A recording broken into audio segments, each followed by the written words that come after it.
Good afternoon, everyone, or good evening.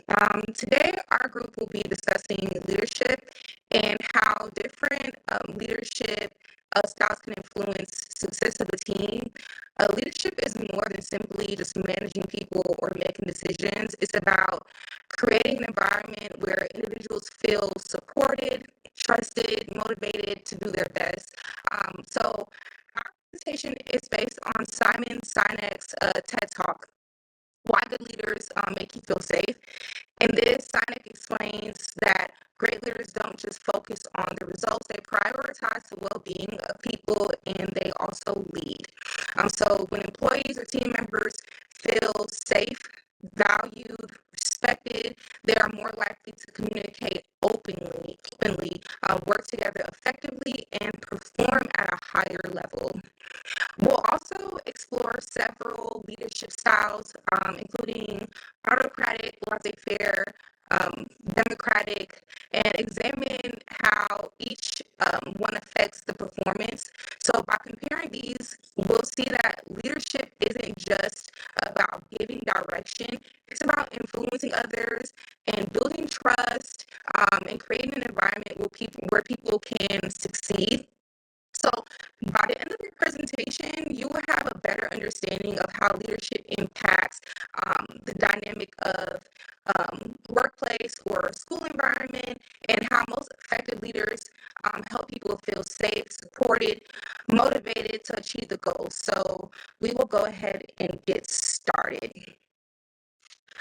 Good leaders usually good leaders usually create trust and safety amongst the group.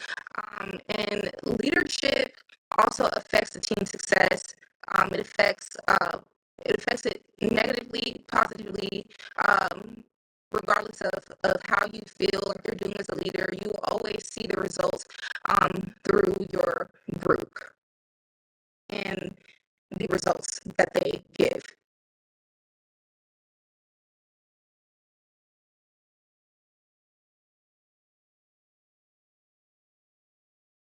So good leaders usually create a safe and trusting environment. For example, people perform better when they're not afraid of being blamed for things. They're not worried about the pressure coming down on them when things don't necessarily come out the right way. They don't feel the pressure of having to be perfect. They just do their job and focus on um, doing their best and making things turn out great for the team. Leadership is about sacrifice, not power. So, for example, leaders go first and then they take the risk for others. So the trust is built through protection and support. For example, military soldiers trust their leaders and other people who are in command. So if you are in fact a good leader, you will always make sure that your team is protected from outside forces. You will always make sure that you're making the best decisions for the team, and not just that, but taking into consideration what the team has to offer and other opinions.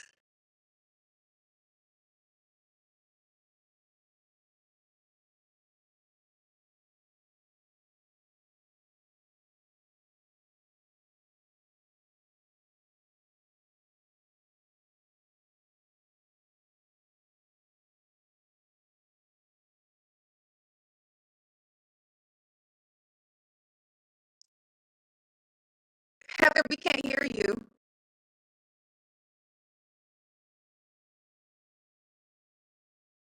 Heather, we can't Sorry, hear you.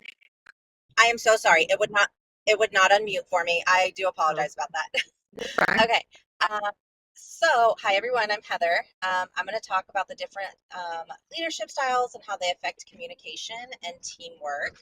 Um, Let me go over this. So our first type of leadership style is the democratic leadership. And this is where a leader encourages everyone to participate in discussions and considers different opinions before making a decision on the whole. People feel more heard and respected with this kind of leadership, which does really build trust within a group. Most group projects um, use this type of leadership, this is usually the most effective leadership style. And because everyone has a chance to contribute and work towards a common goal, it is the best all around in general. Um, Simon Sinek explains that leadership isn't about being the person in charge. It's about creating an environment that people feel safe and supported and even comfortable enough to share their ideas in, which really reflects this type of style. The second type is autocratic leadership. With this style, one person generally makes all the decisions with very little input from the rest of the group. Um, while this can be useful in some situations where quick decisions are usually needed, it can create fear and frustration amongst other members of the team. Um, Team members can hesitate to share ideas because they feel like their opinion won't matter on the whole throughout the group. And this really does run counterintuitive to Simon's message that people perform best when they feel safe and valued. The last one is laissez-faire. Um, so this style is a very hands-off approach where the leader provides little to no direction. Although it gives people a lot of freedom to do what they would like to do, it can lead to confusion amongst the group, poor communication, and unfinished work because no one is really guiding the team and kind of being that focal point for what needs to come next. I feel personally that I would really prefer a democratic leadership only because that's what I am going to use in my future classrooms as a teacher. When leaders are able to communicate openly, encourage participation, and build trust, teams are more likely to work well together. They can solve problems and achieve their goals. And it builds a safe team, healthy communication, results, and a teamwork performance. Um, and that is my section.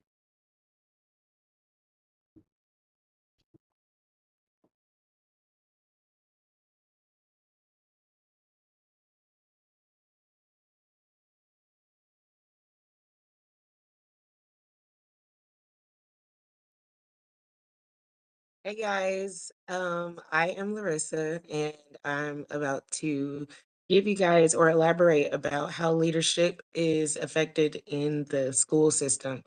So, leadership is really affected in the school system because it is needed so that the school functions properly as far as the system and the schedule, everything that's needed as far as for the students to achieve their goals. It's leadership in the school is the number one priority. So one big example that I love to use is the teachers. The teachers play a big role in leadership. And as far as the classroom, I'd give an example of like having a classroom full of first graders, and it's like 22 kids in the classroom. It's a really big group of kids. As far as a leader, you'd have to be able to maintain that classroom and also be able to provide the structure that the kids need and be willing to learn about each student and care about each student as much as possible so that they can fully understand what they're needing to learn in that grade or just becoming a better person in the future in general. Also, just when things come as far as conflict, you'd also need that leader to make sure that they follow protocol to where schools are telling them this is how you handle this type of situation. You're going to need to be able to be in that situation and handle it as a leader should, whereas separating them or whatever the steps is that it takes to handle those situations in a school system. So just making sure you have the right leaders in place play a big role in your kids' future or whatever students in the classroom, their future, and as well as the teacher itself. And next is I'll do the workforce too, if you can go to the workforce. Sorry. Okay. Okay. Also, as far as work, um, the work environment plays a huge role when it comes to leadership because without leadership, the employees have to the employees have to have something positive to come to. So in order for them to stay motivated and want to come to work, you have to have that good leadership role. And one main thing is you never know what your employees go through throughout the day. And that adversity that they go through outside of work can definitely affect them when they come back inside of the building to work for you. You want them to always have that type of respect for you, even though whatever goes on outside of work, they know that they have the respect that they need to you because of that positive leadership role that you've already created.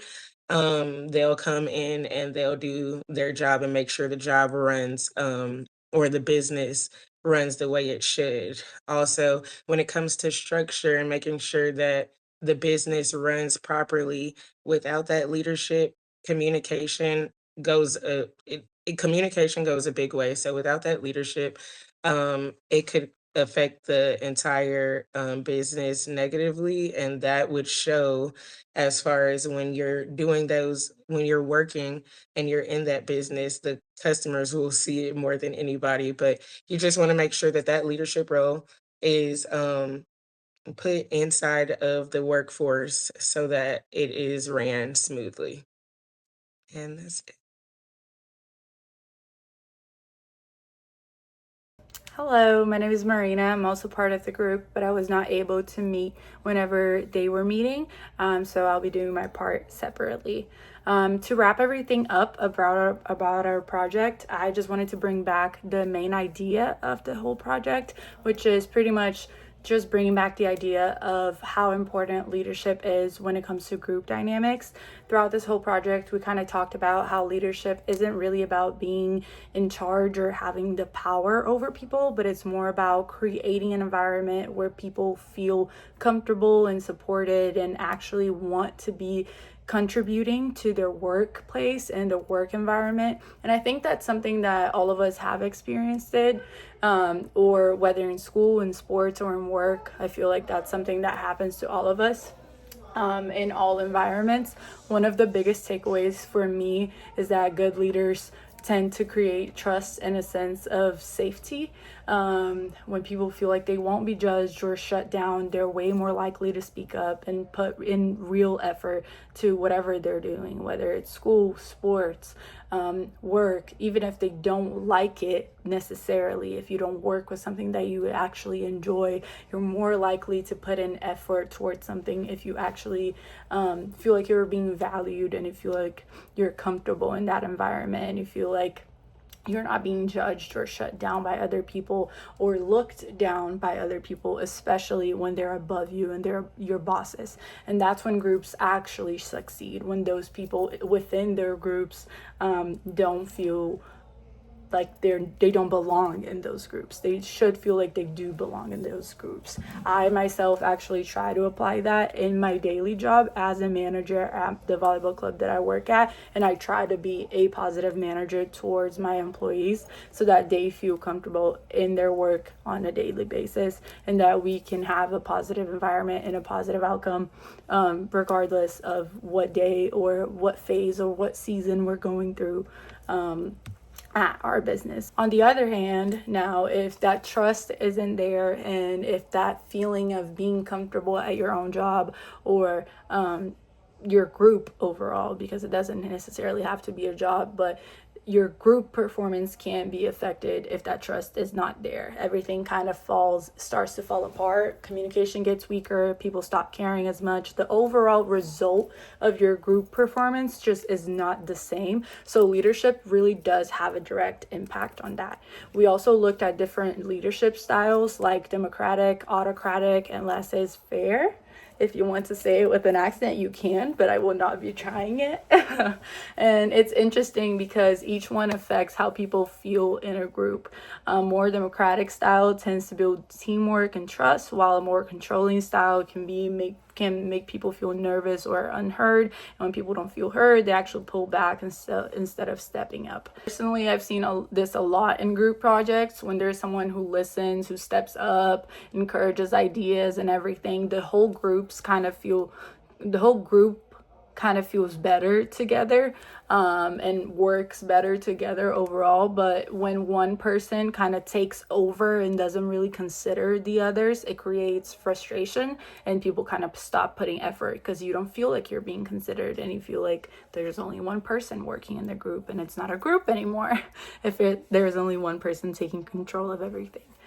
The same thing happens in real life too. So real leaders, good leaders, take time to listen to their employees and make sure they feel valued. And when people feel valued, they take time to put in their effort into whatever they're doing. You naturally want to do your best. So overall, leadership isn't just one role in a group. It's something that shapes the entire experience. It affects communication, trust, motivation, and ultimately the outcome of whatever the group is trying to achieve. If there's one thing to take away from this, is that being the best leader or being a good leader overall is really not just about end results, but really just about how you treat other people and how you treat the people that you're above. It's how you're open with them, if you're respectful to them, if you're willing to support others, not just focusing on the end result. That doesn't get you anywhere. You have to focus on the process. The process gets you to the prize, right? I've heard that a couple of times. So at the end of the day, the strongest teams are not the most skilled or the ones that have the most resources. Of course, those things are going to help you, but you have to know how to work with each other, know how to work in a team, and also the leaders need to know how to lead. You have to know how to lead. You have to know how to go about leading, and you have to know how to treat the people that are below you, or else you're not going to be able to lead anything if you don't have a team to lead. Okay. Thank you so much.